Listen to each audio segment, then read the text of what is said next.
Why is it so hard to change? We've all been there. You set a big, ambitious goal. You're motivated for a day, maybe a week. You want to learn an instrument, get in shape, write a book. But the motivation fades, and you're right back where you started, feeling like a failure. But what if the problem isn't you? What if the problem is your system? This is the core idea of one of the most successful books ever written, Atomic Habits by James Clear. Clear's entire philosophy is that real change comes from the compound effect of hundreds of tiny decisions, not one giant leap. He calls these atomic habits, small, 1% improvements that seem insignificant on their own, but add up to remarkable results. In this video, we're going to break down the entire Atomic Habits framework. By the end, you'll have a step-by-step blueprint to build any habit you want. The first thing Clear tells us to do? Forget about your goals. This sounds crazy, right? But think about it. Winners and losers in every field often have the exact same goals. Every Olympian wants to win gold. Every job applicant wants the job.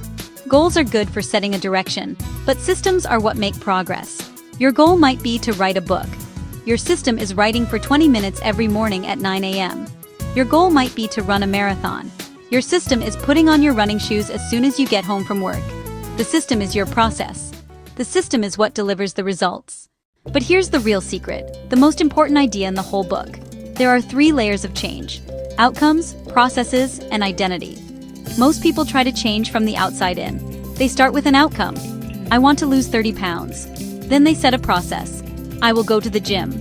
But their identity is still that of a person who doesn't like exercise. This is a recipe for failure. Lasting change happens from the inside out. You start with your identity. The goal isn't to read a book. The goal is to become a reader. The goal isn't to run a marathon. The goal is to become a runner. Every time you do a tiny habit, you are casting a vote for that new identity. When you write one sentence, you cast a vote for I am a writer. When you do 10 push-ups, you cast a vote for I am an athletic person. You don't need to change who you are. You just need to start proving your desired identity to yourself with small, consistent wins. So how do we build these systems and habits? Clear breaks it down into a simple 4-step loop that our brains follow for every habit: cue, craving, response, reward. To build a good habit, we just need to make each step easy. This gives us the 4 laws of behavior change. The first law is make it obvious. This is the key you. Your environment is the invisible hand that shapes your behavior. If you want to drink more water, put a water bottle on your desk. If you want to practice guitar, take it out of the case and put it in the middle of your living room. Make the cues for your good habits impossible to miss. A powerful trick here is habit stacking.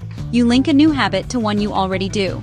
Instead of, I will meditate, you say, after I brew my morning coffee, I will meditate for 1 minute. Your existing habit, the coffee, becomes the obvious cue for the new one. The second law is make it attractive. This is the craving. We are more likely to do something if we want to do it. The best way to do this is called temptation bundling. You pair an action you want to do with an action you need to do. For example, I will only listen to my favorite true crime podcast while I am on the treadmill. Or, I will only get my favorite latte after I've spent 30 minutes working on my project.